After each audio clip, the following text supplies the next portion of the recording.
Muy buenas tardes, tengan todos ustedes, amigos de la Corte Superior de Justicia de Lima, capacitación en el área materia laboral y seguridad social, y también de la octava sala laboral de la Corte Superior de Justicia de Lima. Para nosotros un grato honor siempre tenerlos presentes,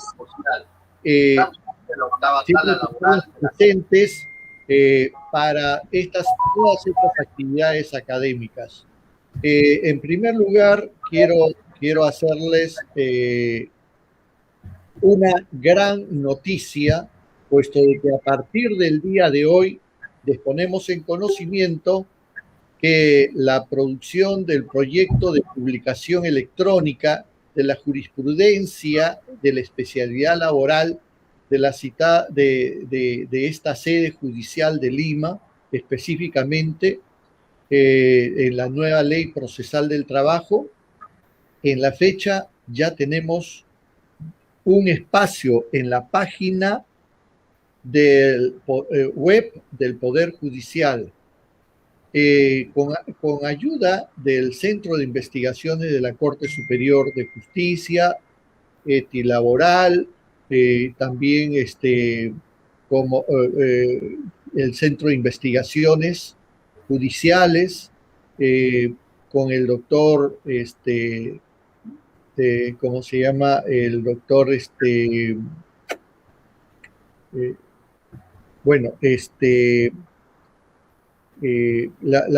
el doctor Héctor Lama More, ¿no?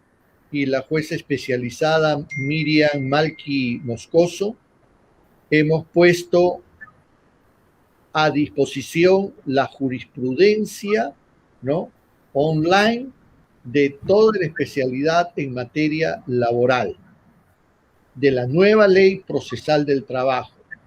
A partir de hoy día se puede consultar y estas sentencias van a ingresar en forma automática, no necesitamos los jueces descargarlas. Al momento de subirlas, se descargan en forma automática en este fondo, digamos, digital, ¿no?, virtual, con la finalidad de que todos ustedes puedan consultar los criterios de las salas, de los diferentes órganos jurisdiccionales. Esto va a producir una serie de actos favorables para la predictibilidad.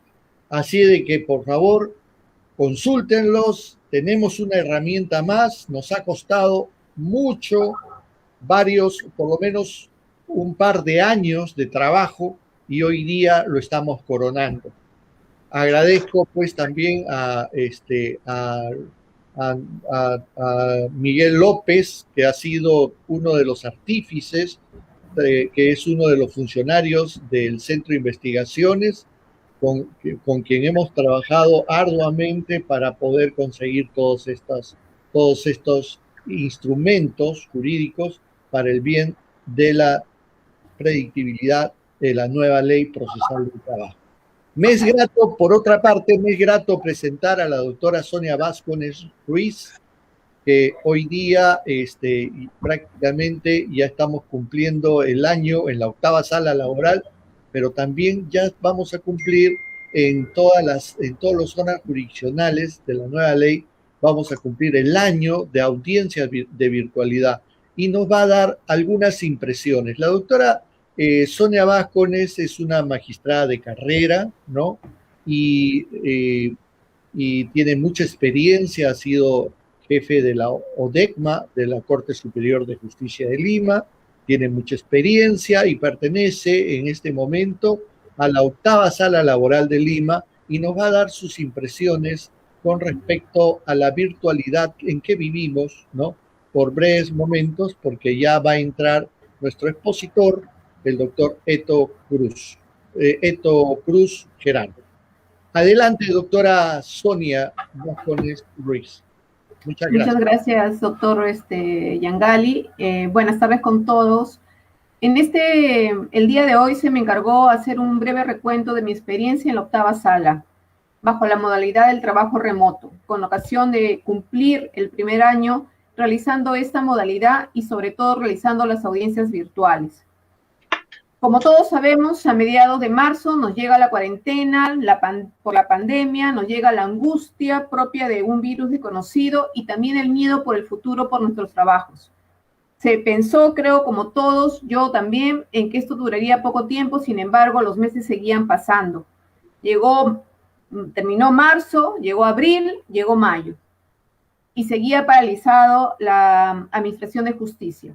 Esta sala, ante la nueva coyuntura, empezó a buscar ideas para reiniciar nuestra labor, para la que se tomó la decisión de que la solución estaba en el trabajo remoto, que también el Consejo Ejecutivo del Poder Judicial señaló a través de la Resolución Administrativa 162 del año 2020. Sin embargo, para iniciar este trabajo había que organizarse de otra manera, analizar los procesos que teníamos en nuestro trabajo presencial y llevarlos a una nueva forma de trabajo.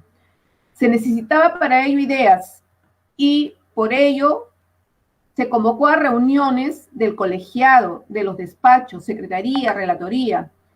Todos aportaron ideas para crear los nuevos procesos que culminarían en protocolos a fin de poder definir las tareas que cada área tenía que cumplir para que nuestro trabajo fuera eficiente. Así surgieron las ideas y también los protocolos de relatoría, de secretaría, el protocolo para trabajar con la perito, para trabajar en el despacho. Todos con la finalidad de crear una nueva forma de trabajo que fuera efectivo. Sí que fue un arduo trabajo, sí lo fue. Pero gracias al tesón de cada integrante se logró iniciar o reiniciar el servicio para el que elaboramos en el Poder Judicial. Encontramos, por supuesto, escollos, errores, resistencia, propia de toda actividad nueva, y el miedo al error, al quedar mal. Esta nueva experiencia nos ha traído un cambio de 360 grados a todos, magistrados, personal, incluso los abogados y litigantes. Hoy nuestra presencia en las oficinas las vemos como algo lejano, es esporádico. Pero también ese trabajo nos ha hecho cambiar, pero nos ha traído ventajas. Nombro algunas ventajas que creo desde mi experiencia. Para los magistrados y servidores, nos trae la ventaja de no tenernos que movilizar diariamente al lugar de trabajo, ahorrando un tiempo valioso. Muchos de los trabajadores viven en zonas alejadas de su centro de trabajo. También nos ha permitido gozar de la comodidad del hogar, desarrollando nuestras labores en este. Nos permite tener a la familia cerca. Nos permite realizar también la labor de cualquier lugar en el que nos encontremos. Hay trabajadores que en nuestra sala tenemos el ejemplo de una de nuestras trabajadoras o servidoras o colaboradoras que se encuentra fuera del país y sin embargo desde otro lado del mundo trabaja y da cuenta de su trabajo. También nos ha permitido crear un espacio propio dentro de nuestra propia casa, ¿no? Lo que le llaman el coworking. Hemos tenido que aprender nuevas herramientas informáticas desde el lado personal, acudir a nuevas formas de comunicación que antes tal vez o no conocíamos o no usábamos. Desde el lado del servicio que brindamos al litigante, creo que también hay un resultado favorable. Hemos implementado canales de comunicación que acercan al litigante con los jueces. Para ello tenemos la comunicación en línea, a través de un correo electrónico, a través de una línea de celular, a través del Facebook, que la octava sala en este caso tiene. Hoy los litigantes reciben comunicación las 24 horas del día, los 7 días de la semana. Fuera de estas herramientas, hay las herramientas que por supuesto la Corte Superior de Lima ha desarrollado, como la MOA y el juez de escucha. De las audiencias, ¿qué podemos decir de las audiencias? Hoy las audiencias virtuales son mucho más ágiles. La programación se hace con mayor rapidez. El litigante no tiene que esperar largos meses para que sea notificado con la fecha de su audiencia. Recibe, pues, creo yo, un servicio eficiente y eficaz. Respecto de los abogados también se han visto beneficiados. No creo equivocarme, puesto que si bien es cierto, han pasado en los primeros momentos o cuando se dio inicio a estas audiencias virtuales, han pasado momentos duros por la falta de prácticas y conocimientos en la informática, hoy yo creo que tienen un panorama mejor, las audiencias virtuales. Las audiencias virtuales, ¿qué les brinda? Les brinda no tener que trasladarse de una sede a otra, que era una constante queja de los abogados litigantes. Asistir a sus audiencias programadas, hoy solo la distancia que los divide es el llamado clic, ¿no? Un clic de distancia.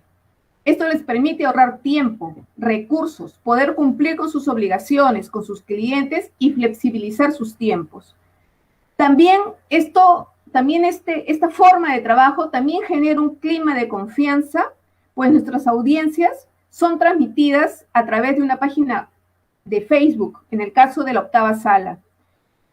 El público en general, no solo los litigantes, cualquier persona que lo desee, puede entrar a esta página y podrá ver ahí las audiencias, cómo está resolviendo esta sala, es decir, genera predictibilidad. Los abogados y litigantes, estudiantes también, hoy conocen los criterios de esta sala. El Poder Judicial ha podido continuar con su labor principal, brindar el servicio de justicia, y nuestra sala lo ha realizado con un total compromiso, venciendo los retos para iniciar las audiencias virtuales.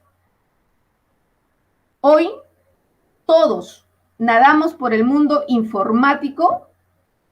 Hoy, todos conocemos nuevas formas de comunicación y me alegra personalmente que podamos ser pioneros, que esta sala sea pionera y podamos brindarle al justiciable, haberle brindado al justiciable las primeras audiencias virtuales.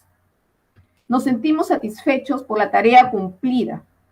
Es el esfuerzo, en este caso particular, de 20 personas con ganas de trabajar, con vocación de servicio, con entusiasmo y compromiso.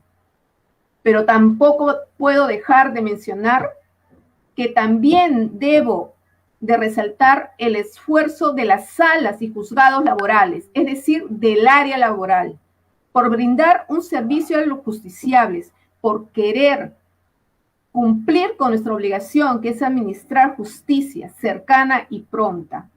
El área laboral, yo creo, ha cumplido con la obligación que tenemos, con nuestro compromiso con la sociedad. Esa es mi experiencia en pocas palabras. Tal vez me faltan cosas que decir, pero agradezco al doctor Gino por haberme permitido un poco contar mi experiencia. Muchas gracias. Muchas gracias, doctora Sonia Vázquez Ruiz, integrante del colegiado de la octava sala laboral, una prestigiosa magistrada, muy correcta, damos fe de primer nivel y me honro estar participando en un colegiado con la doctora. Bueno, hoy día ya hemos pasado a dar una buena noticia de que ya tenemos ahora nuestro primer foro de consulta virtual en la página web del Poder Judicial, ¿no? Que nos ha costado más o menos 2 años de trabajo. Hoy día ha salido a la luz, coincidentemente ha salido a la luz hoy día, así que a partir de ahora pueden entrar a la página web del Poder Judicial y consultar los criterios de los diferentes órganos jurisdiccionales para poder hacer uso de la virtualidad que es tan necesaria en toda la administración pública. Bien, hoy día pasamos a presentar a un dilecto maestro, realmente. Hoy día a quien vamos a presentar es un abogado de la Universidad Nacional de Trujillo y doctor en Derecho Público de las Universidades de Santiago de Compostela, con tesis sobresaliente cum laude mereció el premio extraordinario. Ha sido profesor e investigador visitante en diversas universidades latinoamericanas y europeas.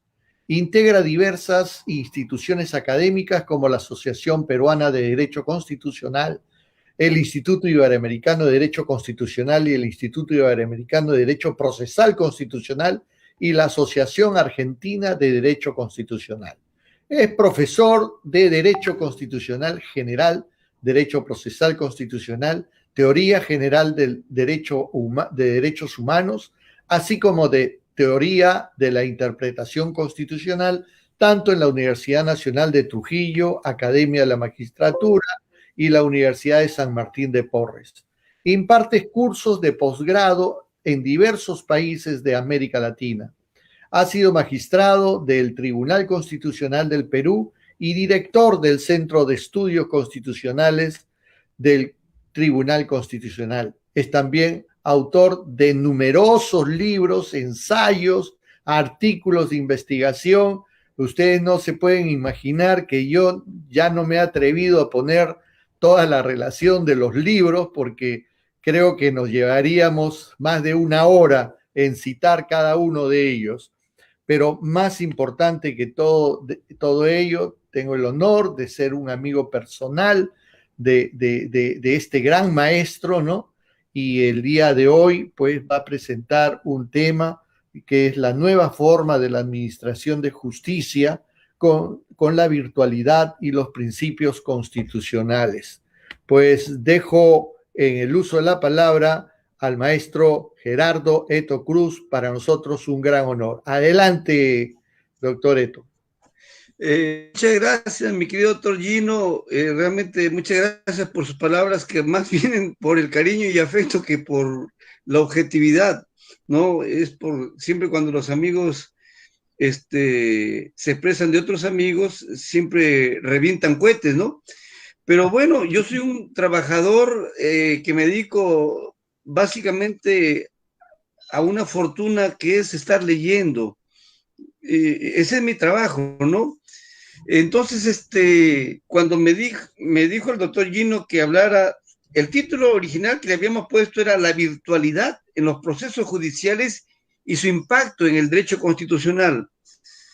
Pero cuando quedé yo en ese tema, luego entré en pánico, porque obviamente yo me considero un hombre jurásico antidiluviano del mundo tecnológico. Por cierto que tengo muchísimos libros sobre lo que es la era digital, el tema de por ejemplo, aquí tengo un libro que he estado revisando, Conectados, la era digital, la economía digital en los datos públicos, etcétera, etcétera.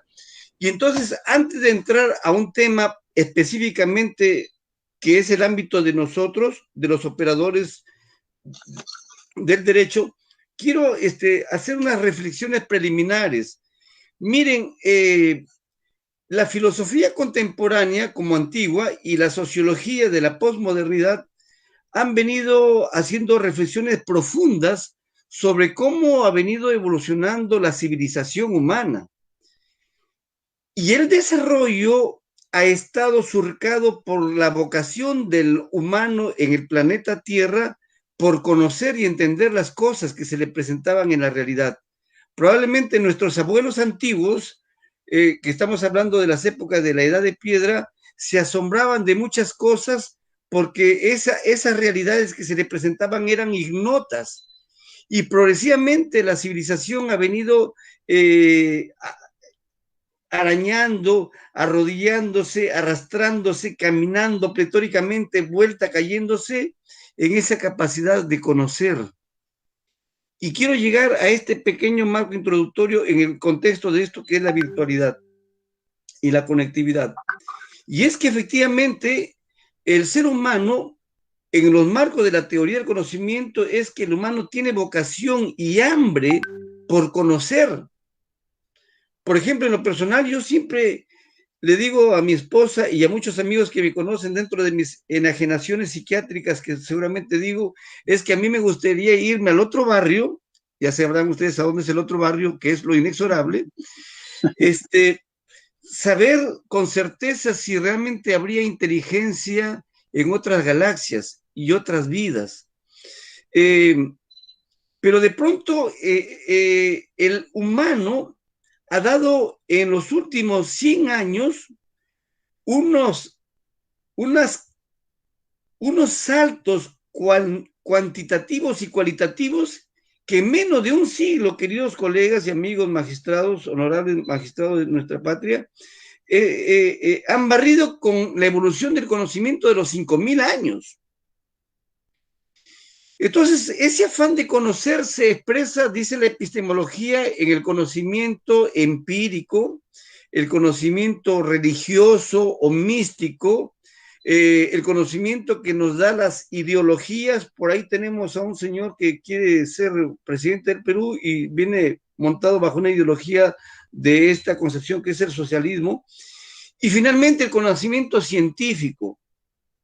Precisamente la evolución del conocimiento científico hoy se monta a caballo desnudo y trotando pletóricamente el humano a partir de lo que se llama la cuarta revolución industrial. Y en esta revolución industrial se ha generado una capacidad heurística. Heurística es el arte de saber crear e inventar cosas. Y esta heurística ha desarrollado todo esto que es la era digital. Y en ese marco hay una conectividad que ha generado asombro en la humanidad, porque Jean-François Lyotard cronológicamente lo identifica que a partir del año 1975, con las plataformas digitales que ya se habían organizado del Imperio Norteamericano para poder conocer el tema del manejo castrense, de la defensa nacional, que por ahí vienen históricamente los ordenadores, lo que nosotros hicimos en Latinoamérica, las computadoras. A partir de esa fecha se habla de la posmodernidad. Y yo precisamente quisiera metafóricamente contarles que acabo de conversar, esto es una ficción lo que voy a decir, pero acabo de conversar con una persona que ha venido del futuro, no como este amigo venezolano que ha venido del futuro para alertar lo que podría ocurrir. Estamos hablando de ese personaje político de Venezuela, pero la metáfora sería que muchas personas habrían venido del futuro a contarnos que de aquí dentro de 20 años van a haber muchas personalidades que se habrían hecho una estructura de una cirugía de alto nivel y que en su estructura cerebral hayan incorporado un chip, pero tan minúsculo, que tiene la capacidad de interconectarse con todo lo que está asombrosamente desarrollado en la Internet. Y en consecuencia, habría mucha gente que estaría cuestionando a estos personajes, porque realmente sería lo que Nietzsche, como profecía cumplida, habría hablado de la presencia de superhombres. Y precisamente el día de ayer, mientras en mis noches de insomnio, tomaba reporte de un personaje famoso en el mundo académico, porque es un pedagogo y un filósofo. Tomad nota, todo el mundo, por favor. José Antonio Marina. José Antonio Marina es un experto en neurociencia, en psiquiatría, en filosofía, en pedagogía, y tiene muchísimos libros que hechizan y encantan, pero amenaza con publicar el libro La historia visual de la inteligencia. La historia visual de la inteligencia, que creo que hay que conseguirlo, no bien esté llegando pues ya a nuestra capital. Pero él habla como filósofo y pedagogo de que se ha empezado ya a materializar lo que algunos filósofos adelantaron esta categoría, el transhumanismo, que consistiría en que habría una nueva tipología de la condición humana, del ser en su estructura normal que nosotros tenemos, como de este personaje que se había colocado un chip y precisamente tiene un marco cognitivo omnicomprensivo y totalizador de todo lo que se quiera preguntar. Y de tal manera que el humano común y corriente que seríamos nosotros, pobres y comunes mortales, obviamente estaría ante el asombro y desencajado de que se está generando una generación de personalidades con este tipo de potente conocimiento en donde ya los propios filósofos, por ejemplo, Francis Fukuyama, el mismo José Antonio Marinas, está planteando una alerta roja a esta eventual manipulación que harían en esta tipología, porque estarían marchándose alegremente en dos líneas.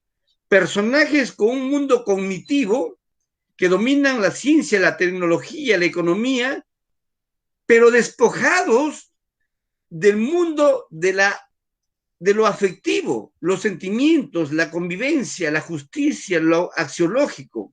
Precisamente yo aquí tengo un libro de un psiquiatra, Emoción y Sentimientos, y yo quería simplemente hacer esta cita. Rojo, amarillo, azul son los colores primarios que mezclados dan origen a todos los colores de la naturaleza. Do, re, mi, fa, sol, así. Son 7 notas básicas que al combinarse dan origen a todos los sonidos. Miedo, ira, alegría, tristeza, asco, son las 6 emociones que dan origen a todos los sentimientos. Y entre los sentimientos tenemos la fe, la culpa, la vergüenza, el odio, la envidia. Precisamente estos transhumanos que estarían de aquí a 20 años, porque ese es el cuento que se viene del futuro y no es necesario atalayarlo, estarían despojados, queridos colegas, de ese lado de afectio. Más tiene ratio, pero no tiene emotio. Y se estaría generando lo que precisamente el filósofo italiano Vico, Gian Battista Vico, en esta magnífica obra, libro que hay que leer, es muy denso, por cierto, son 2 tomitos, Ciencia Nueva, me gusta citar esto porque él atalayó como profecía cumplida que ha dicho que la civilización va a marchar en un doble progreso, hacia el bien y hacia el mal. Y aquí se está patentizando, porque por un lado, el humano, a partir de esta concepción antropocéntrica del mundo, está jugando a ser creador de Dios. Y él es el que precisamente está matando a Dios y él se está afirmando como Dios. Ese fue también otro pensamiento de Friedrich Nietzsche. Y en consecuencia, el humano cabalga en estos escenarios de la posmodernidad a un agnosticismo, a un escepticismo y ya un postdoctorado, pues, a ser ateos, independientemente de las corrientes religiosas, que aquí yo no estoy auspiciando a ninguna. Y en ese contexto es que precisamente, y quiero citar aquí a este profesor, a estos expertos, ingenieros de sistema, nos hablan pues de las tecnologías que han hecho entrar a la humanidad en la era de la comunicación universal y que han eliminado las distancias y que han contribuido a generar precisamente una sociedad de la información, presupuesto que desencadena una sociedad del conocimiento. Y en ese contexto, la era digital influye en toda la condición humana y, entre otras, el mundo de la justicia.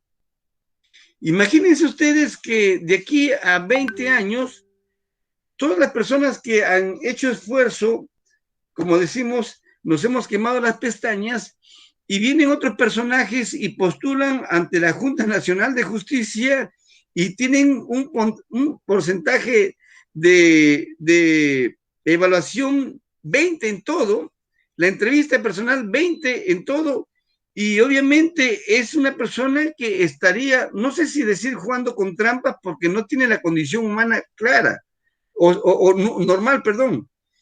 Y que este señor, al procesar con la inteligencia artificial una robotización de los millones de fallos que surcan el horizonte de todos los estados, de distintos sistemas y modelos, frente a un caso concreto, puede él sacar en fracción de pocos minutos un enunciado de naturaleza axiomática, apodíctica e irrefutable. En este marco es obvio, pues, que el mundo de esta cuarta revolución industrial está barriendo con muchos dogmas que hemos empezado a desarrollar en nuestra formación por muchos siglos y muchos que vienen del viejo imperio romano. Entonces, para poder tranquilizarnos, yo quiero más bien señalar de que es cierto lo que dice Vico, hay desarrollo hacia el bien, que es lo que voy a conversar, y hay muchos impactos hacia el mal, que también es lo que voy a conversar. Entonces, yo lo que quiero señalar es hasta qué punto, porque yo justamente le acabo de preguntar ayer en la noche a un buen amigo que se llama, yo tengo que ser honesto, Oscar Puccinelli, que es un experto en materia de acceso a la información, él es el mejor experto en habeas data, y yo he dicho, oye, voy a hablar de este tema, y yo soy una persona ignorante en este rollo, y dame tú algunas alternativas, yo le he dado un marco teórico y le he dicho y me ha dado algunas ideas. Yo lo que propongo aquí es decirle lo siguiente, el impacto de la era virtual en el sistema de justicia y sobre todo en los procesos judiciales, ya voy a empezar a aterrizar, se daría en 3 grandes escenarios. Propongo aquí una pequeña reflexión que a lo mejor luego me dedique a escribirlo, pero por ahora solamente he estado en 2 noches pensando y preocupado y estresado porque el doctor Gino me dice, tienes que exponer eso. Y yo digo, pero yo no sé nada que le voy a decir a los ilustres magistrados. Lo que estoy ahorita en estos momentos, no estoy llenando un vacío para cumplimentar las 40 horas, sino es lo que me sale impectore de la preocupación que existe en estos momentos. Entonces ya aterrizando a lo nuestro, pienso de que habría una cartografía de ruta pacífica en la era de la virtualidad, para tranquilizarnos, porque el Perú en estos momentos está pues muy angustiado porque tenemos dos pandemias, dos tormentas, la tormenta viral, que ya no me preocupa mucho, porque hay que cuidarse, y la otra tormenta que genera pues una cuestión de emotividad, de sentimientos muy complejos que está generando una división en nuestra patria. No quiero entrar y ensuciar esta conversación académica con temas políticos.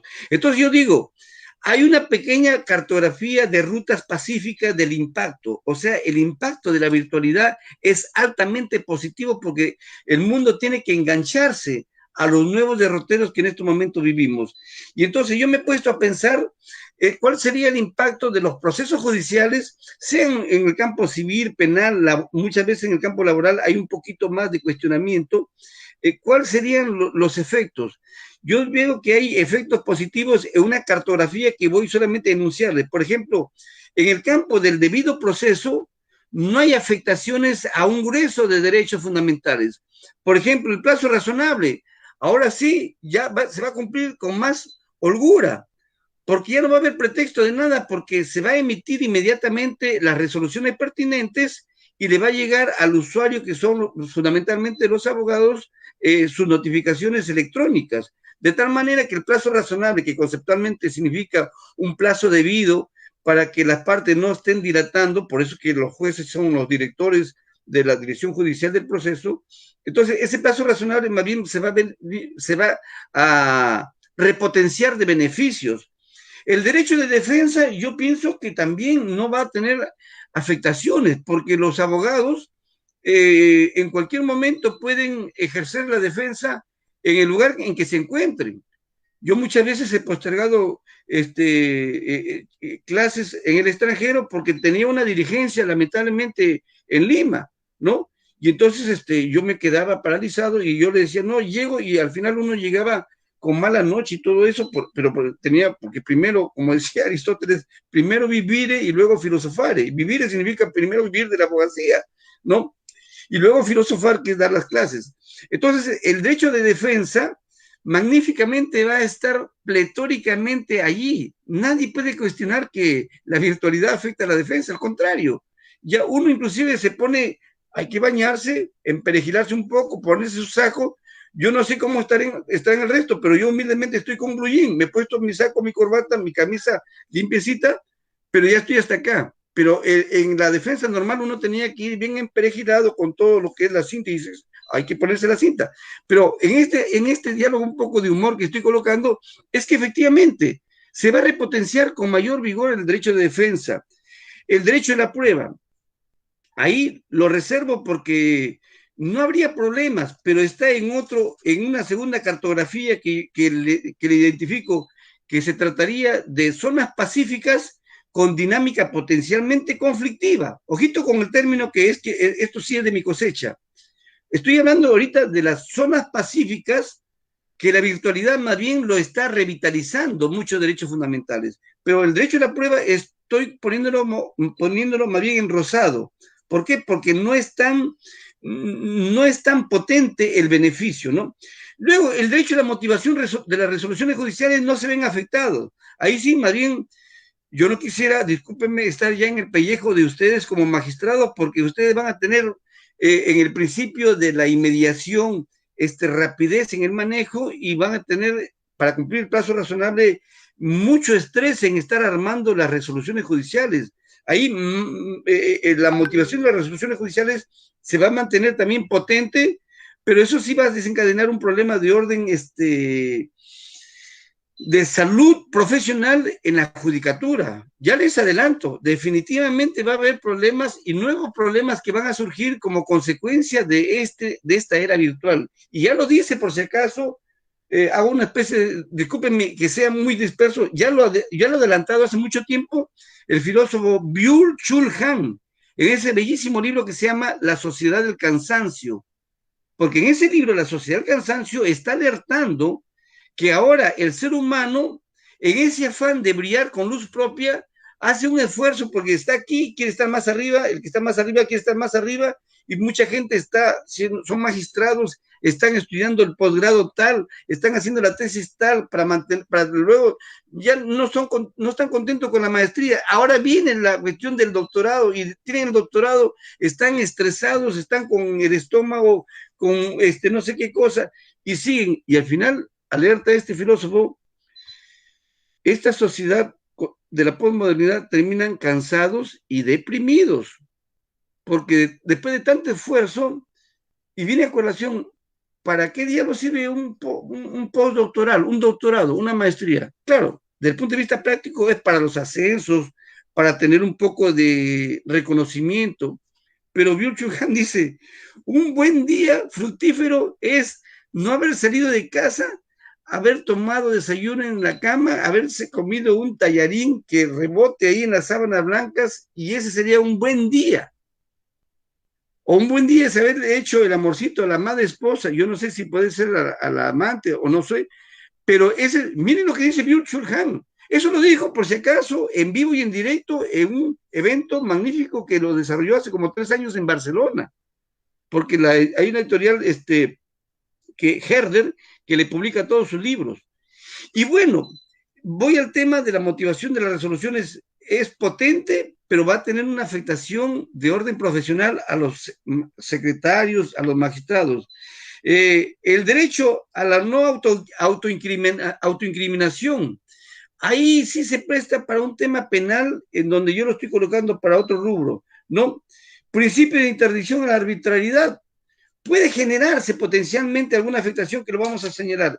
En buena cuenta, el debido proceso que constituye los derechos fundamentales de las partes en conflicto tiene una cartografía de muchísimos beneficios en la era virtual. Entonces, esa es la primera zona pacífica que beneficia a muchos derechos. Luego tenemos una segunda gran zona, a la que yo le denomino la zona pacífica, pero con dinámica potencialmente conflictiva. ¿Por qué? Porque la virtualidad va a afectar eventualmente algunos principios, derechos y valores constitucionales. Por ejemplo, aquí tengo el tema del derecho a la tutela judicial, ¿no? Porque, por ejemplo, respecto al acceso de la tutela judicial, tiene 2 tramos. Primer tramo es el derecho de acceder a un órgano de justicia. Y el segundo tramo es que este órgano de justicia le emita una resolución firme, congruente y fundada en derecho, y que le resuelva ese conflicto o esa disputa, ¿no? Entonces, por ejemplo, a nivel laboral, el demandante, cojo el nivel laboral, el demandante puede demandar donde prestó sus últimos lugares, donde prestó su servicio de trabajo, etcétera. A partir de ahí, él puede demandar. O donde vive, o donde está el domicilio principal de la empresa, ¿no? Pero en este tema, a nivel ordinario, se presentan muchas complicaciones por razón de la materia en donde el demandado puede plantear la demanda, pero se presta a ciertas afectaciones respecto a la parte emplazada o demandada, ¿no? Es un tema que el derecho a la tutela judicial, al final, la resolución que emitan los juzgados puede comprometer por esa celeridad que va a haber, porque se va a confirmar muchos principios, o sea, a ver, para explicarme, el tema de la virtualidad no ha empezado por los principios, pero se van a repotenciar el principio de la inmediación. No es cierto que el principio de la inmediación se ve prácticamente violentado, no. El principio de la inmediación está ahora virtualizado. Ahí no hay ni un problema. El principio de la economía, el principio de la socialización, todos esos principios no se ven manciados. Pero puede haber estado yo un poquito con lupa viendo algunos temas. Por ejemplo, respecto a la tutela judicial, me decía este amigo Oscar Puccinelli, oye viejo, podría presentarse temas respecto a los derechos fundamentales más que al tema del debido proceso. Es decir, por ejemplo, derechos que están ahí en los audios, en las grabaciones, y en donde se expone temas que forman parte de la información sensible de las partes y compromete el derecho a la intimidad. ¿Y cómo hacer para que no pueda ser visualizado si a la larga muchos procesos son públicos? ¿No? La práctica que haría él, porque él es un magistrado de Rosario, él es camarista. Camarista es lo que acá le decimos a los vocales de segunda instancia, es que no se graba. No se graba algunas partes que son relevantes, sí, pero que comprometen ya la afectación de ese núcleo a que le llamamos información sensible. La información sensible es toda información que tiene una persona que hace de uno vulnerables y terceras personas conocen eso, porque entran en ese mundo de lo que es lo privado, lo íntimo, lo secreto, ¿no? Bueno, dejo ese primer tema de las zonas pacíficas, pero potencialmente conflictivas. El otro tema es el derecho al juez natural. Recuerden que el derecho al juez natural, que está establecido en el artículo 139,3, señala que toda persona tiene el derecho a no ser desviado de una jurisdicción predeterminada. Pero ¿qué ocurre? Que con el tema de la virtualidad, como dicen los sociólogos contemporáneos, hay una desterritorialización. A ver, voy a tratar de explicarme. Normalmente cuando alguien plantea, yo por ejemplo soy cholo nacido en Sullana, he vivido 33 años en Trujillo.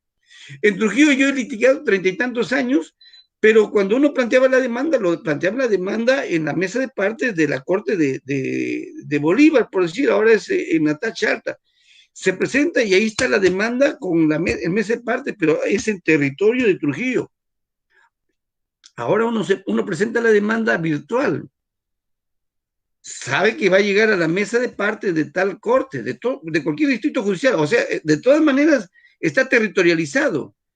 Pero esa es una ficción, porque el mundo interconectado de la Internet no lo territorializa como es en la realidad. Lo que se está presentando es una realidad virtual, que el personaje que está planteando la demanda lo está presentando en el soporte informático, pero llega a la mesa de partes de la ventanilla virtual de la Corte Superior de Trujillo, de Piura, de Lambayeque. Pero eso sí es una ficción. Y eso sí requiere más bien una reflexión. Yo aquí simplemente estoy dando abocetando algunas ideas, porque ni yo mismo estoy convencido, pero sí preocupado de estas situaciones, ¿no? Potencialmente el derecho de defensa también puede verse complicado cuando, en lo personal, yo hace poco estuve yo en una sala de la Sala Constitucional, no estaba precisamente aquí en el Perú, me tocaba hacer informe, yo estaba nervioso porque ya había llevado estos aparatos y no sé qué aparato toqué y me compliqué y me tocaba a la siguiente sesión, porque son 5 minutos, y de pronto entré en pánico. Felizmente que estaba mi hijo ahí y ya colocó, o sea, en otras palabras, por aspectos un poco de ignorancia tecnológica de los abogados, y no hay que reprochar porque hay mucha generación de abogados que están jurásicos, se les va a afectar el propio proyecto de vida como abogado defensor si no entran enganchados. Probablemente muchas personas, abogados, están con su hija ahí que le ayudan, o los nietos, ¿no? Pero es un tema que también merece ser objeto de reflexión. Por eso yo le he puesto que son zonas pacíficas, pero con dinámica potencialmente conflictiva. Y en este caso no es por el sistema jurídico, sino por las consecuencias que desencadena la era virtual. El derecho a impugnar. Este es otro tema que es más de lo que ahorita acabo de terminar. Y hablo por experiencia propia, porque ya me sale una resolución en contra, yo tengo, por decir, 3 días para plantear una apelación de un amparo.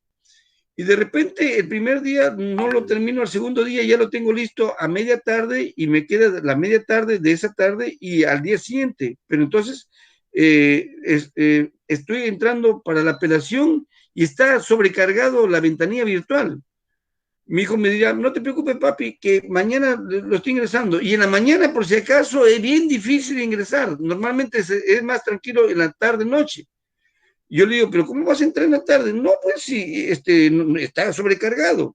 Imagínense que queda el último día, 11 de la noche, el abogado ya le da un infarto porque tiene que esperar hasta las 12 de la noche, que a propósito hay una polémica del Jurado Nacional de Elecciones que el día termina a las 8 de la noche. Estamos en un país de locos acá. Entonces, ¿qué pasa si yo logro ingresar a las 12 con 1 minuto?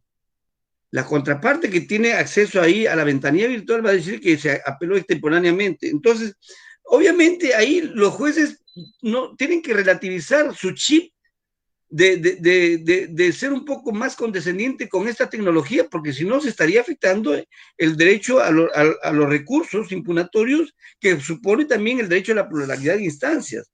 En líneas generales tenemos ese tramo así nada más, y luego tenemos una área a la que yo denomino la zona conflictiva o no pacífica, porque la era virtual genera complejidades por la propia tecnología y que genera, por ejemplo, el tema que he puesto aquí, el derecho a la tutela judicial efectiva en su segunda versión, es decir, la resolución judicial.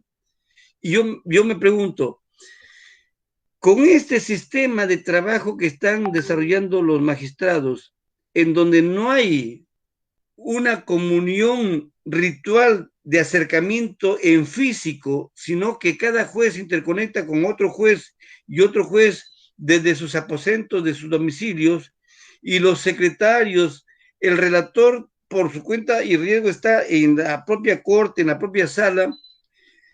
Ahí pienso que lacera un poco la posibilidad de virtualizar, de estar conversando en nuestra condición humana de un estado de normalidad. Entonces, ahí puede haber un flujo de ideas que se van a relativizar en desmedro de las resoluciones definitivas. Esa es una primera preocupación. Digo esto porque precisamente este filósofo del cual yo reviso todo lo que publica, acaba de, por el amor a Dios, traten de adquirir este libro. Disculpen que les esté metiendo como que si fueran, pero esto, como yo digo, yo soy un alumno más, pero Byung-Chul Han tiene este bellísimo libro que lo he comprado acá en Lima, por si acaso, ¿eh? Lo pueden pedir, si tienen jovencitos hijos, hay una librería virtual, se llama, bueno, el nombre es bien difícil de escribirlo, pero el librito se llama La desaparición de los rituales.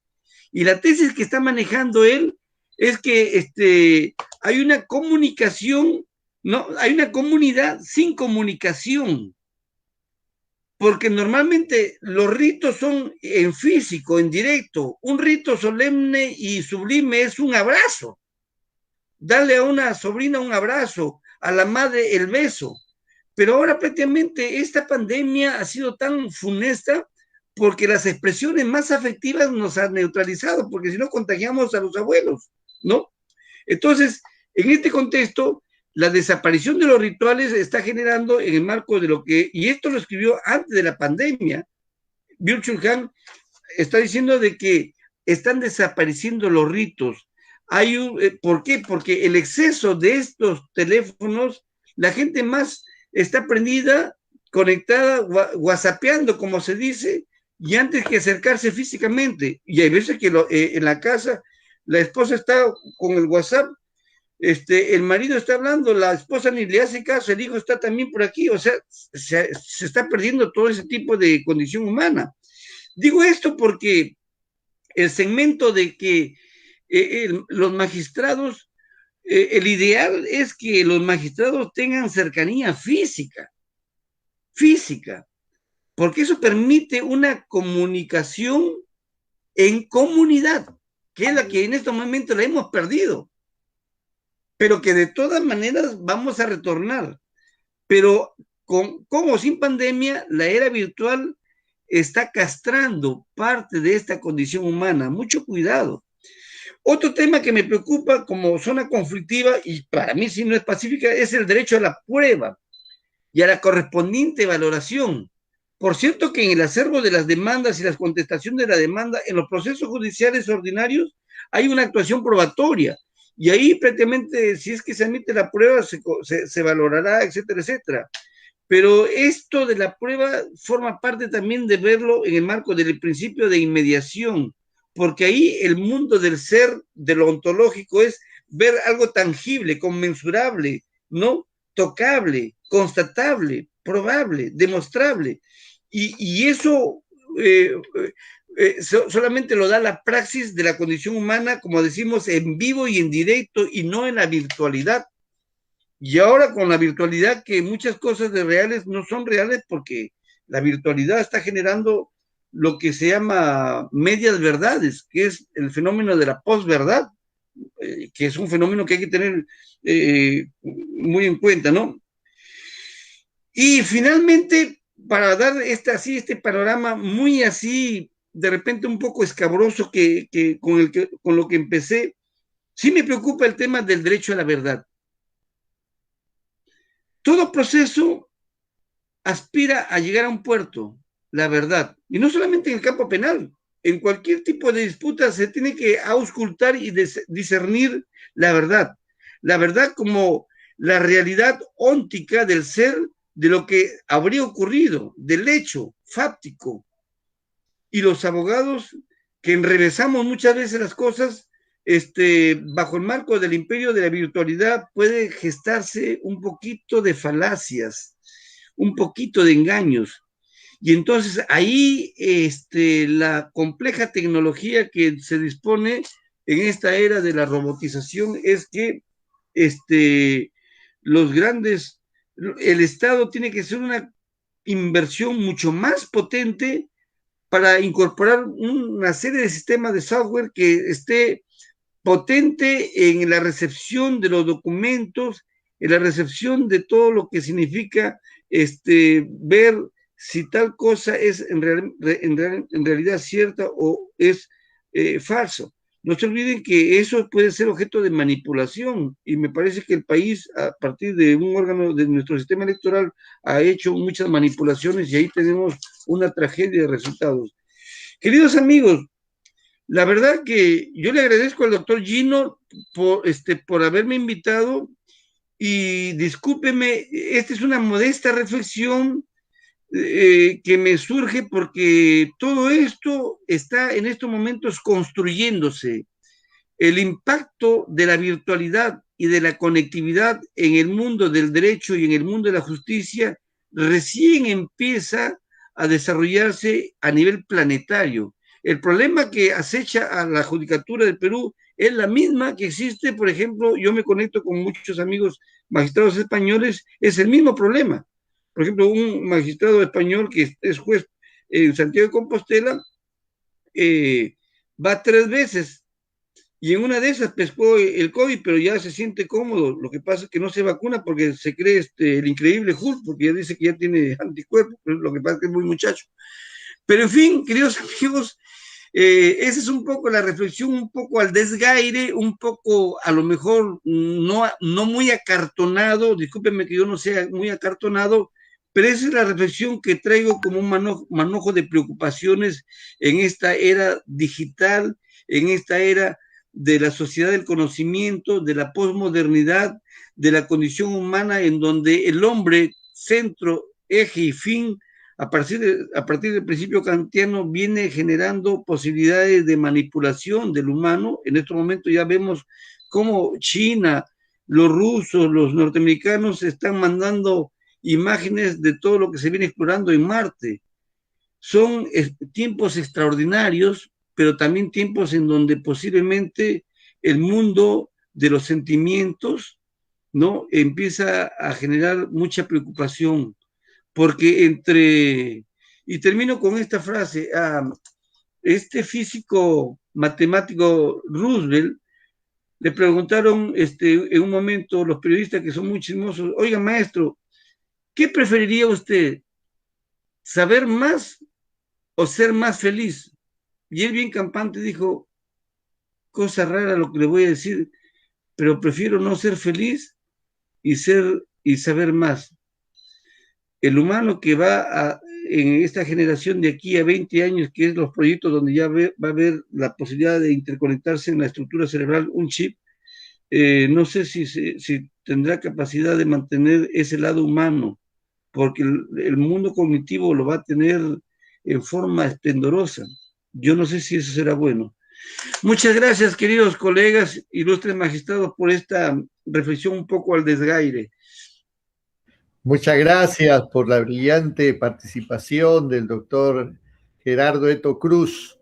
Y yo creo que podemos prender un ratito los micros para darle un fuerte aplauso al maestro. Muchas gracias, muchas gracias. Ahora sí, apaguen los micros para ver si hay algunas preguntas. Mientras se van organizando las preguntas, yo quisiera formularle una, justamente de un tema que hemos estado conversando con el doctor Eto y de repente viene de interés para este tema, ¿no? Lo que se produce es que muchos abogados, ¿no?, sostienen que el desarrollo de las audiencias virtuales podrían vulnerar diversos derechos fundamentales, especialmente en casos complejos, por cuanto dentro de los expedientes virtuales no se pueden actuar pruebas o declaraciones de carácter complejo, ¿no? La actuación de declaraciones dentro de la audiencia o el desarrollo de preguntas a las partes en una audiencia virtual podría afectar el derecho al debido proceso y a los principios constitucionales. ¿Qué piensa usted con la experiencia vasta que usted tiene? No, porque la virtualidad permite hacer una constatación desde el soporte informático de estas plataformas y constatar hechos. A ello, es obvio que el acervo probatorio va a estar en el expediente. Normalmente los jueces en todo el mundo lo que están haciendo es un escaneo masivo y cada magistrado va a tener en su mesa y en su despacho virtual todo ese material probatorio, ¿no? Pero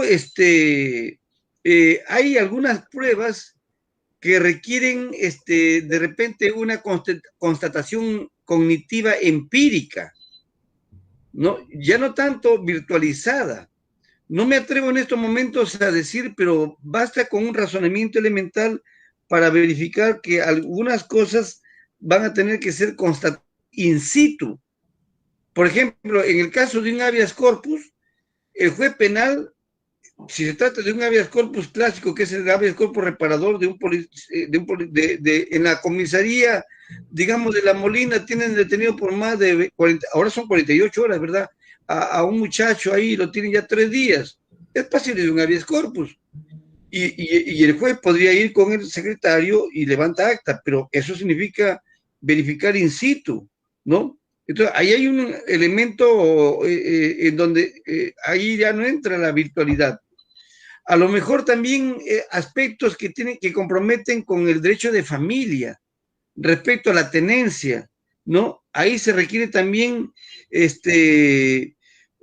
los jueces hacen labores de psiquiatras, de psicólogos, sobre todo los jueces de familia, Basta con que le den una mirada y ya están escaneando al padre, a la madre y a la niña. El lenguaje gestual dice mucho y esas cosas no se constatan realmente en esta virtualidad. Es por eso que el tema de la dinámica potencialmente conflictiva se va a presentar en muchos casos, aunque aparentemente sean pacíficos. Y en consecuencia, ¿qué hacer con ellos? Pues que se realicen audiencias físicas, ¿no? Porque el tema de la pandemia, Dios mediante, en diciembre del próximo año, según el gran científico ¿cómo se llama? Bill Gates, ha dicho que en diciembre del próximo año todo el planeta ya estaría tranquilizado porque estaría todo el mundo vacunado, inclusive toda la gente de África que van a recibir vacunas porque el grupo de los 7 han acordado hace poco con el presidente Biden apoyar con 2.000 millones de vacunas a todos los países pobres. Entonces, y además es una obligación de solidaridad mundial. Entonces, la pandemia va a ralentizarse, como se dice, va a retroceder y va a haber virtualidad y va a haber presencia física. Es decir, vamos a empezar también a desarrollar presencia física normal en audiencias y muchas otras se van a convocar a lo mejor virtuales. Lo que ha hecho la pandemia, viéndolo desde una perspectiva positiva, es que ha adelantado lo que se veía venir. O sea, adelantado la era de la virtualidad, ¿no? Pero una vez que ya la pandemia en algún momento ya desaparezca, a lo mejor van a haber brotes así parciales, muchos magistrados van a querer estar en sus despachos. La gente va a querer estar en sus despachos porque tampoco la humanidad no puede estar enclaustrada en las 4 paredes, sino que necesita la vida tomar otro curso. Y más bien esto va a servir como experiencia por ahora para que muchas audiencias sean convocadas virtualmente, ¿no? A lo mejor cuando vivamos un estado de normalidad, muchos abogados van a querer que no se realicen audiencias virtuales porque se estaría afectando el derecho al principio de inmediación, ¿no? Pero esos son escenarios de hipótesis o de conjeturas. Pero por ahora, la conjetura, a la pregunta suya, doctor Gino, es que no hay afectación, no hay afectación.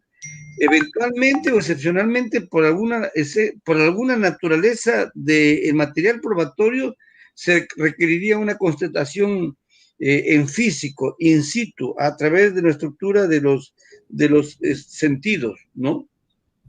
Me habló en el sentido siguiente, ¿no?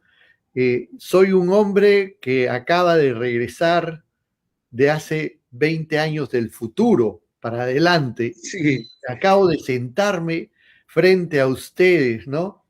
¿Cómo ve a las audiencias virtuales de acá a 20 años? ¿Volveremos a las audiencias físicas o ya todo va a ser virtual?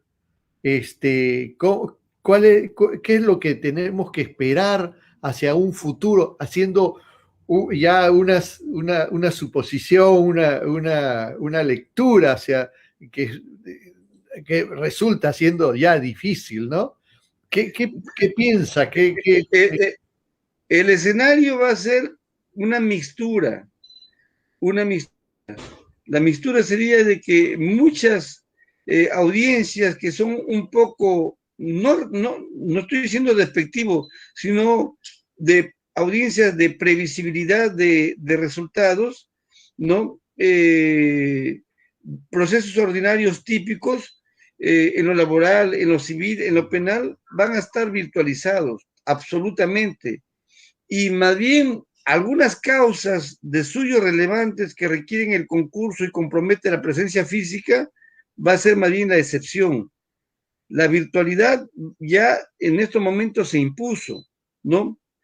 Pero ¿qué es lo que pasa? De que van a tener que hacerse una ingeniería de reorganización en las estructuras de lo que serían los órganos, en este caso de justicia. Es decir, van a mantener siempre los lugares en físico, pero los grandes magistrados, que son los definidores, van a tener que asistir en físico a sus lugares para que hagan el diálogo de las resoluciones. Les cuento, hay un bellísimo libro de es un filósofo, amigo, que logramos conocerlo cuando nos fuimos hace muchos años, con Ernesto Blume, Domingo García Belaúnde, José Palomino Manchego. Yo hicimos un viaje por 2 meses de vida académica en Europa y logramos conocer ahí, porque nos atendió muy excelentemente el presidente de la Corte Constitucional de Italia, Gustavo Zagrebelsky, ¿no? Y Gustavo Zagrebelsky tiene un bellísimo libro que se llama Principios y Derechos. En ese librito cuenta cómo es el rito de cómo los magistrados imparten la justicia constitucional, porque ellos dicen que cada uno sale de su gabinete por una parte solitaria y todos al final se encuentran en una parte como una rotonda y entran al gran palacio de esta corte. Deliberan con todas las cortesías del caso y luego cada uno va y retorna a su gabinete y en su soledad define la situación de las causas, ¿no? Es decir, la justicia mantiene siempre desde tiempos inveterados ritos que consiste en que el heresiarca, permítaseme una frase más metafórica, porque el heresiarca es el sacerdote de religiones no tan ortodoxas, pero el sacerdote de la justicia, con su toga, va a dialogar con su par, y a su vez con su par, si es un colegiado, y necesitan necesariamente de la presencia física, porque ellos necesitan mirarse a los ojos y escuadriñarse. Y uno de ellos dirá que el tono de su par no es tan convincente, y el otro a su vez podrá terciar. De repente hay expresiones ya de lo que hemos estado hablando, de los sentimientos y de las emociones que van a enjuagar ahí, porque la justicia, queridos amigos, nunca va a poder ser axiomatizada a partir de una digitalización, a partir de una robotización de la inteligencia. Podrá votarse estructuras de resoluciones a partir de una teoría de algoritmos, pero necesariamente la justicia necesita del marco afectivo y de la condición humana del juez en su condición humana, porque hay un lado que es el lado afectivo y un lado que es el marco de la ratio, y con mayor razón si es en el campo penal, porque en el campo penal decía Jesús que hay que dar, decía, el otro cachete si uno le pega el otro cachete. En la teología política se habla, por ejemplo, de la misericordia y de la piedad. Piedad es perdón al que debe perdonársele. Misericordia es la piedad a quien no se la merece, por ejemplo. Y eso solamente lo va a dar la actitud de la condición humana en su ser espiritual, porque la justicia, al fin y al cabo, es un componente espiritual que permite la convivencia humana. Y la inteligencia robótica, la era digital, jamás de los jamases va a sustituir a la condición humana. Muchas gracias. El doctor Mario Nacarino Pérez está solicitando hacer una pregunta. Él es juez titular de un juzgado de trabajo de acá de Lima. Así que adelante, doctor Mario Nacarino. Muchas gracias, doctor. La verdad que ha sido enriquecedora la explicación, los trazos que nos ha dado sobre la virtualidad en los procesos que se vienen al futuro. Esa mirada de 20 años del futuro resulta aleccionadora para nosotros, de tratar de encontrar respuestas a aquellas interrogantes que se nos plantean, de aquellos que empezamos a escribir a máquina y ahora estamos haciendo audiencias virtuales. Creo que hay algunos elementos, por ejemplo, en la exposición que tenemos que generar neoconvencionalismos, ¿no? Porque, por ejemplo, en el tema de la presentación y de la hora de la presentación, el convencionalismo generalizado era que se presentaba hasta las 8 de la noche o hasta la hora en la que se establecía el horario por la administración. Si bien es cierto, la norma establecía por días, pero el convencionalismo generalizado era de que era durante la labor de que realizaba la mesa de partes donde uno presentaba el documento. Entonces, Sí, sí. ese convencionalismo tiene que reformularse para efecto de adecuarse y adaptarse a una realidad diferente. Pero tiene que haber nuevos convencionalismos, porque si no aceptamos estos nuevos convencionalismos generalizados, vamos a tener todavía dificultades e interpretaciones diversas para cada quien, ¿no? Otro tema que hablaba muy bien, doctor, y sobre lo cual creo que es necesario tener una opinión, es sobre cuáles serían los límites razonables y permisibles y suficientes de una sustentación o de una a ver, ¿cómo podríamos permitirnos nosotros establecer unos límites necesarios en el ámbito de la virtualidad, de la oralidad y del expediente judicial electrónico, motivación suficiente y mínima para poder sustentar una sentencia, que no sea la que a que estamos acostumbrados, porque ya bajo la éfira de las nuevas herramientas, de los nuevos procesos, de la oralidad en los procesos, creo que ya debemos de desprendernos de aquellas citas, de aquellas sentencias que tienen 50, 60 páginas, y plantearnos la posibilidad de emitir sentencias que sean mucho más resumidas, mucho más concretas, y que apuesten por una situación de respuesta rápida, porque la exigencia de la oralidad, la exigencia de la virtualidad es poner el motor de un Ferrari en un Volkswagen. Entonces, ¿cómo hacemos nosotros para, o delimitamos esas exigencias de motivación suficientes, que sean parámetros mínimos suficientes, exigibles para su validez y su aceptación por los ciudadanos y por la comunidad en general, ¿no? Bueno, tremenda pregunta. Le felicito por la agudeza efectivamente, ese es un reto que van a tener la judicatura a nivel planetario, en la medida en que el mundo cada vez mantiene una litigiosidad por la propia condición humana de que nosotros generamos problemas, desencadenamos problemas y terminan en procesos judiciales.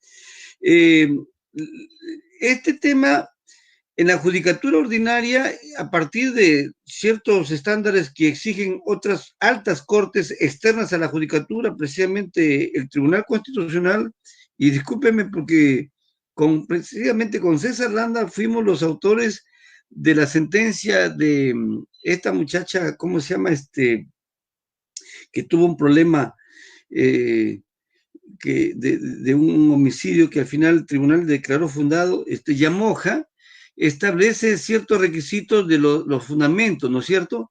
De la debida motivación, ¿no? Entonces, tiene que haber de todas maneras una debida motivación, pero ya sin tanta erudición. Por ejemplo, los tribunales constitucionales a nivel planetario incurren, en lo personal, yo mismo he incurrido en muchos de estas, no sé si por un narcisismo académico o por qué sé yo, las sentencias no son para generar catequesis, educación, la sentencia no es un artículo académico, la sentencia tiene que resolver el problema concreto de las partes, pero obviamente tiene que dar sustento a partir de la contundencia de lo que es el resumen. Este profesor Byung-Chul Han mantiene la tesis de que el mundo actual cada vez está leyendo menos, y él mismo escribe pequeños trabajitos así, y son muy famosos, pequeños, no pasan de 100 páginas, este de acá, por ejemplo, 120 páginas, ¿no? Entonces, una sentencia, imagínense, por ejemplo, la Corte Constitucional de Colombia, un amigo sacó un fundamento de voto, y el fundamento de voto fue 550 páginas sobre la reelección presidencial en Colombia. No, pues no se pase, 550 páginas. ¿Quién va a leer 550 páginas? Ya 20 páginas es suficiente y eso es que es demasiado, ¿no? Entonces, en la era de la virtualidad, probablemente debe empezarse a establecer ya no una estructura de la parte positiva, considerativa, resolutiva, sino el tema de los hechos que esté muy precisado y la motivación misma, ¿no? La motivación que es la cosecha de los jueces respecto a esa causa. Puede ser citas eventualmente excepcionales de alguna persona que está dando un derrotero académico sobre ese tema. Puede invocar también algunas sentencias de precedentes vinculantes, tanto de la judicatura ordinaria como del propio Tribunal Constitucional. Ese tipo de aspectos, en 2000 años de justicia, desde la era de Cristo, serían 2021 años, seguimos manteniendo dentro de la teoría procesal clásica esa evolución. Pienso que todavía no se va a cambiar, aun cuando vivamos en una era virtual de justicia, sino que ustedes van a tener más rapidez en elaborarlo. Lo que pasa es que esa rapidez va a generar, como decía este filósofo, una sociedad del cansancio, y esa sociedad del cansancio es prácticamente problemas de orden neuronal, dice él, y de agotamiento físico por la hiperactividad del trabajo. Sí. Así, mi estimado doctor. Sí. Doctor, otra interrogante que surge a raíz de esta virtualización a la que nos hemos conducido como una cuestión de selección natural, económica y tecnológica propia de la afectación por el virus, que yo, a diferencia de su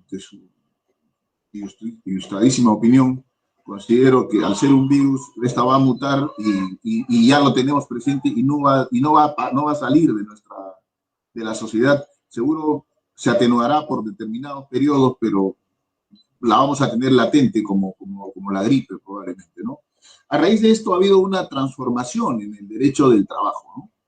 Porque, por ejemplo, ya ahora somos los trabajadores los que vamos aportando los elementos y medios y equipos que antes correspondían a ser otorgados por el empleador. Entonces, esto está generando una real transformación en el derecho del trabajo. Estamos yendo hacia a un intermedio entre la locación y el derecho del trabajo, como la posibilidad de que sea el propio trabajador el que tenga que aportar parte de su patrimonio, de su remuneración en favor del empleador, que sucede en muchos casos, ¿no? Y más aún en la administración pública. Sí, ese es un desplazamiento de las estructuras que el propio trabajador aporta con su infraestructura de su casa, de su propia tecnología, de la internet, de la luz y todo eso. Va a tener que ser objeto de algunas políticas legislativas para que empiece a reconsiderar este tipo de contingencia que ya se quedará también para siempre, ¿no? Porque antes el trabajador desde que salía hasta que regresaba, esto era la tesis de un ilustre paisano que fue mi profesor de Derecho Laboral, don José Montenegro Vaca, que ustedes, laboralistas, ilustres magistrados, lo conocen, y él hablaba del trabajo in itinere, que desde que sale el trabajador hasta que llega nuevamente a su casa, todo el tiempo que significó irse en el carro, en el micro, en el bus, hasta la fábrica, hasta la oficina, y luego vuelta que regrese, todo ese tiempo lo ha dispuesto para el trabajador. y él, en términos revolucionarios, pedía que se le diera plus complementario a lo que era la remuneración, ¿no? Entonces, esta es una situación nueva y por lo tanto se requerirá que el Estado establezca un régimen complementario de remuneración para que se mantenga pues un equilibrio, porque el coste de muchas cosas que eran del empleador están siendo trasladadas al trabajador. Y eso tendrá que ser en una política legislativa muy, muy fina, muy coordinada entre empresarios y los gremios sindicales, se lleguen a una conciliación para que haya una cuestión equitativa. Y eso los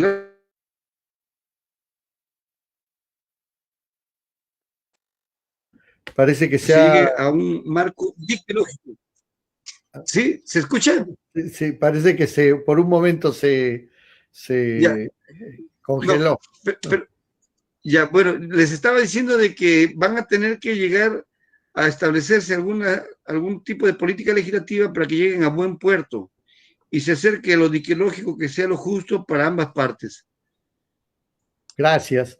El público, tengo una infinidad de preguntas acá que nos pasaríamos, creo que hasta pasado mañana. Entonces, voy a hacer una pregunta del público para no quedar mal con... es una de las primeras que ha llegado. En muchos casos, dice, los órganos jurisdiccionales dentro del estado de emergencia han notificado las demandas en los domicilios físicos, en donde el personal no está laborando de manera presencial, el cual ha ocasionado que diversas partes procesales no puedan participar en tales audiencias. El cumplimiento de la notificación física puede afectar el derecho constitucional de acceso a la justicia o el derecho a la defensa. Solamente se puede evaluar dentro del proceso virtual las notificaciones electrónicas. Sí, es un tema que realmente lo tiene mucha gente porque lo que se ha tenido es normalmente el domicilio procesal, que era el despacho del abogado donde notificaban. Pero desde hace mucho tiempo hay el domicilio que es de la notificación en el correo que el abogado precisa, ¿no? Entonces, la idea es que los abogados van a tener que hacer, como dicen los italianos, un ayornamiento, o sea, una puesta al día en su tecnología y colocar ya pues ¿cómo le llaman? El domicilio virtual, la casilla virtual, etcétera, etcétera, porque eso es lo que va a imperar, ¿no? Hay algunos jueces todavía, por ejemplo, en Trujillo veo que siguen notificando en los domicilios en físico. ¿Por qué? Porque la legislación señala que se tiene que, también para las resoluciones firmes, finales, tiene que ser en físico, ¿no? Y entonces, si esa persona está descuidada, puede tener problemas, por eso es que tienen que visitar sus estudios jurídicos, en todo caso. Pero eso es parte de las contingencias y creo que al final es mucho más positivo que notifiquen en la era virtual, o sea, que notifiquen en el correo electrónico, lo digo yo así, ¿no? Es más fiable, más constatable que una notificación en físico, porque ahí consta ya que se le ha notificado. Lo que pasa es que el abogado puede estar un poco descuidado y puede entrar pero eso ya es negligencia. Es una negligencia atribuible al abogado y no al sistema de justicia. Muchas gracias. Realmente se quedan muchas preguntas en el tintero que nos gustaría, pero tampoco no podemos abusar de nuestro expositor. Agradecemos por la brillante participación del doctor Gerardo Eto Cruz y le damos el espacio para su despedida, doctor. No sé si nos quiera dar algunas palabras, recomendaciones o algo. No, ¿quién soy yo para recomendar? Yo más bien soy un humilde profesor universitario, apasionado a tiempo completo en lecturas de todo tipo, soy una persona muy heterodoxa en lecturas, y lo único que le digo es que se cuiden, ¿no? Que tengan buenaventura en vuestras casas, en sus familiares, y lo que hablan también los psiquiatras, que hay una palabrita que es muy bonita, resiliencia, soportar las contingencias de la vida. Casi la mayoría de familiares en todo el planeta tiene alguien que ha fallecido, un amigo cercano que ha fallecido. Es parte de la condición humana. Eso ha puesto en evidencia la fragilidad. De tal manera que lo único que yo puedo decir es simplemente no afanarnos más que a la alegría de la vida. La primavera va a venir. Así que lo que hay que tener es resiliencia, fortaleza para seguir soportando esto, porque es parte de la condición humana. Y ustedes, bueno, también pues que no se estresen mucho. Por si acaso, nosotros como abogados a veces estamos regañando por los jueces que se demoran. Y efectivamente, pero lo que pasa es que es tan complejo la carga procesal, tan inmensa. Por ejemplo, un juez del amparo, me decía un juez, pero profesor, yo tengo 3.000 causas, un solo juez, ¿no? Bueno, el doctor Gino, pues, que se saca las credenciales que tiene toda la carga procesal, y del cual lo felicito. Pero lo único que les puedo decir es que mantengamos la calma, traten de aprovechar estos tiempos para lecturas complementarias, como que se relajan, hacer un poquito de ejercicios, correr, y en fin, nada más, seguir para adelante, que la vida siga dando buenaventura para la familia del Perú y para nuestra patria, queridos amigos, que se calmen las aguas de lo que estamos viviendo, que esa es para mí la tormenta más complicada, más que la pandemia viral. Muchas gracias a todos ustedes, queridos colegas. Muchas gracias, hasta un nuevo evento, muchas gracias. Gracias. Hasta luego. Gracias. Muy bien, continuando con la actividad de hoy día, tenemos que presentar al doctor Mario Nacarino Pérez, quien yo especialmente lo recuerdo con mucho afecto al doctor. Sacó una sentencia contra un presidente en ejercicio. Hay que rescatar esas cosas, ¿no? Antes que un juez iba a tener los pantalones para poder condenar a un presidente de la República en ejercicio, pues acá lo tenemos al frente, al doctor Mario Nacarino Pérez, ¿no?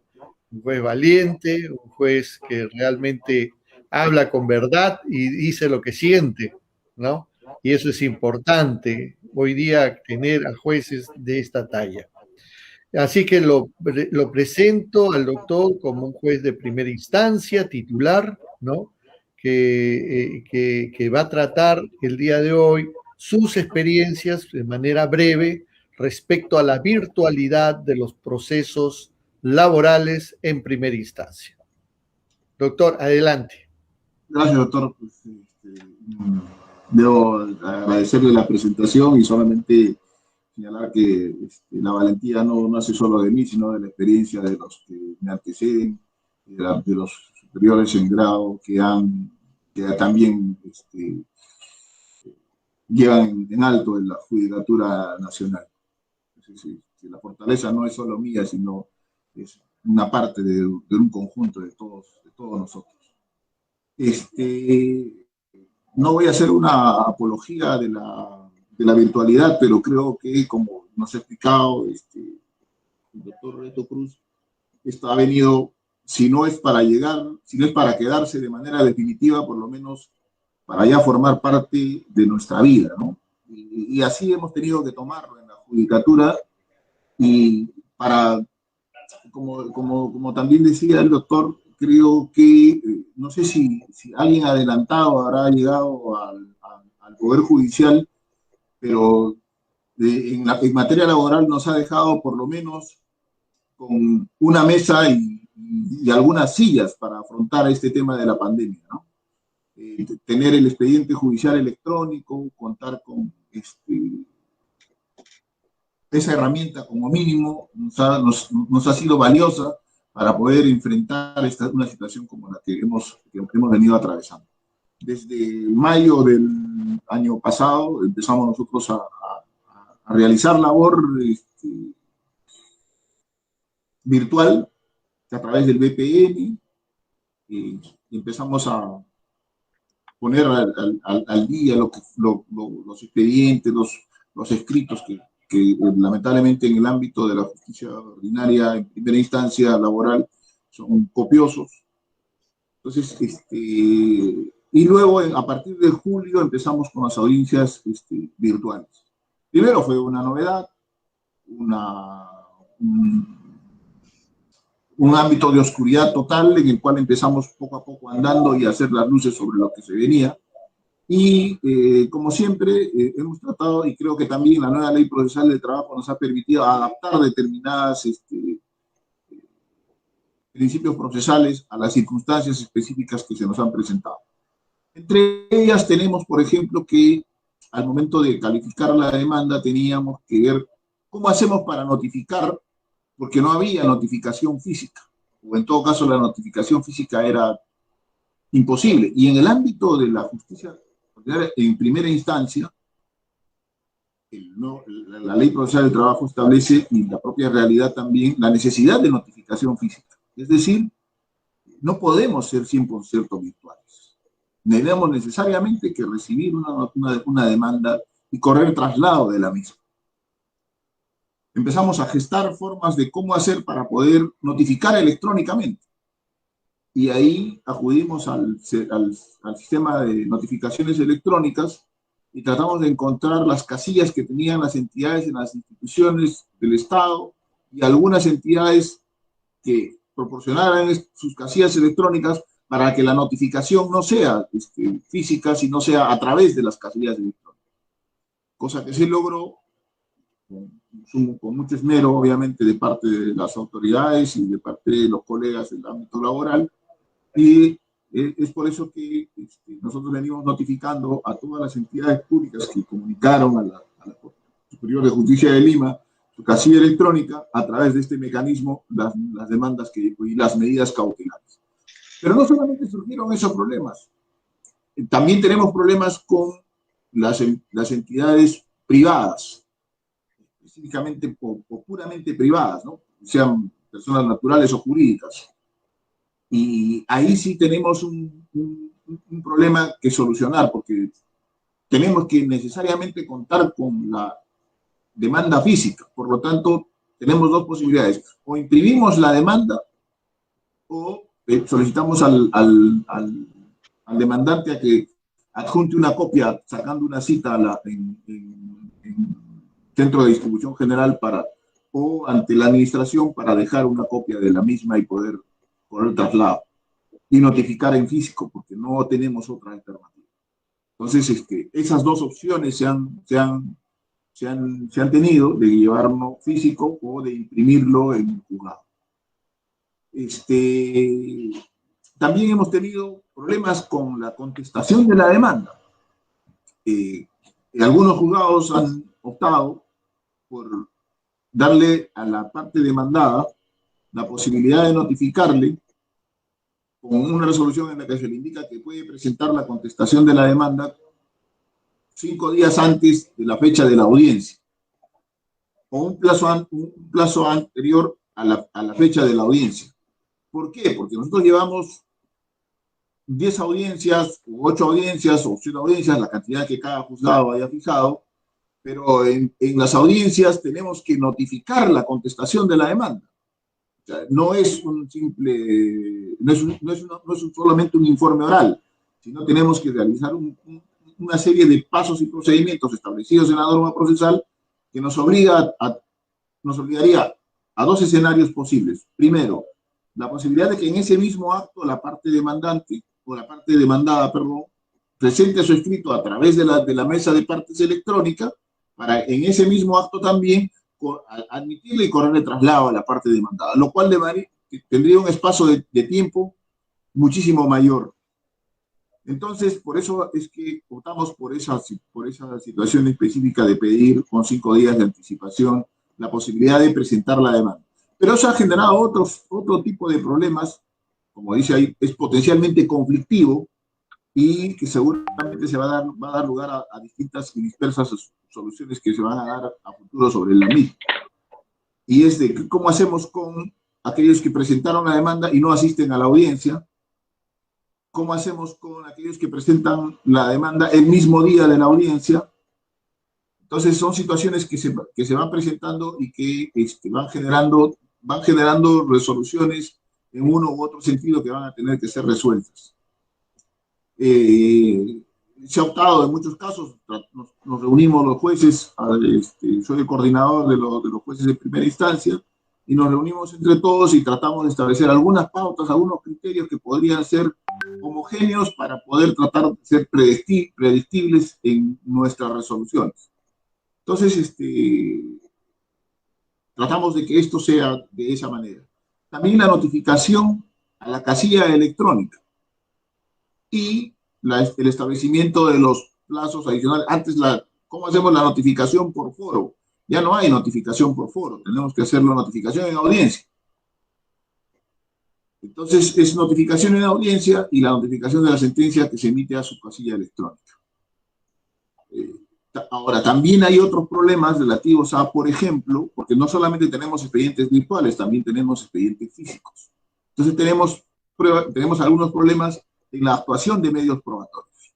Por ejemplo, los audios, los videos, sobre todo cuando las personas o las partes no cuentan con los medios suficientes o no tienen la capacidad tecnológica suficiente para enfrentar una actuación probatoria de esa naturaleza.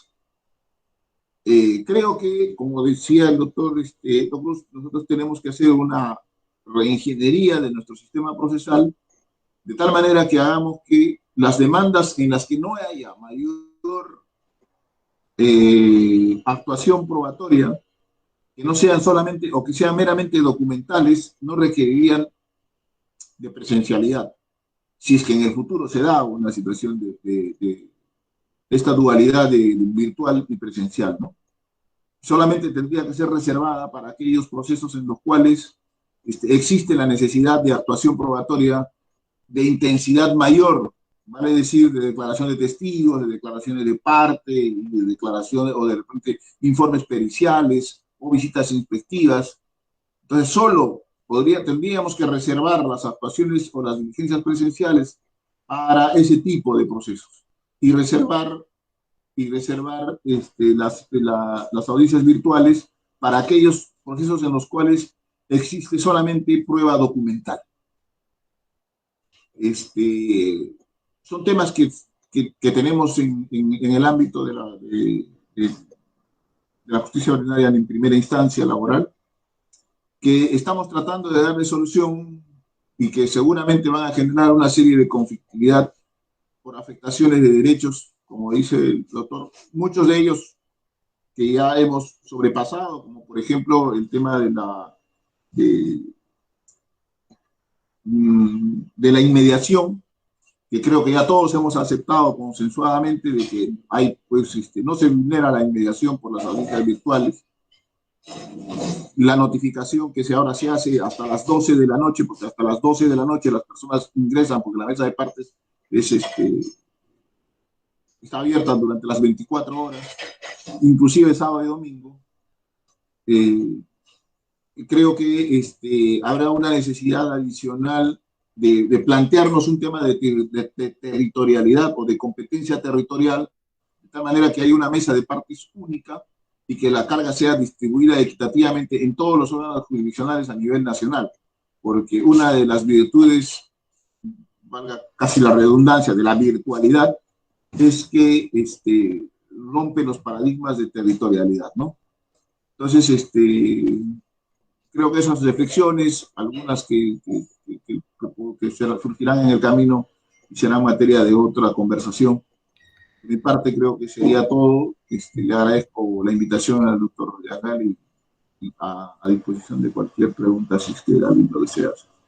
Muchísimas gracias, doctor Mario Nacarino. Ha sido importante saber la experiencia de un juez de primera instancia, titular, y que ha experimentado todo un camino de adaptación al proceso penal en la virtualidad, al proceso laboral en la virtualidad.